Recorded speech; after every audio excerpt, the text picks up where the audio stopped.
আমার বাড়ির হাঁসগুলো জলে চরে বেড়ানোর জন্য একটা ট্যাঙ্কি বানিয়ে নিচ্ছি। আমার এক কাকু টেন্স কেটে নিচ্ছে, যে টেন্সটার হাইট হবে ১.৫ ফুট আর পাশে হচ্ছে ৭ ফুট এবং ৬ ফুট। তৈরি করতে প্রায় ৮০টা ইটের প্রয়োজন হয়েছে। এমনভাবে ঢালাই ও চারদিকে নেট ফিনিশিং দেওয়া হবে যাতে করে ধারণকৃত জল মাটি চুষে নিতে না পারে। জমা জল অনেক দিন থাকলে নষ্ট হয়ে যায় এবং যা নাকি হাঁসের ক্ষতি হতে পারে।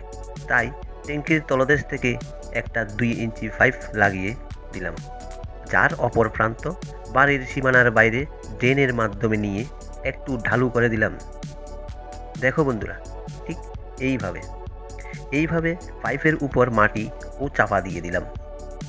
তারপর দেখো, কমপ্লিট দিয়ে ট্যাঙ্কিতে জল, বড় বড় শামুক ও কিছু জিওল মাছ ছেড়ে দিলাম। দেখো জলের কালারটা কি সুন্দর দেখাচ্ছে। এই ট্যাঙ্কিকে কেন্দ্র করে আরও কাজ বাকি আছে, পরে একদিন দেখিয়ে দেব।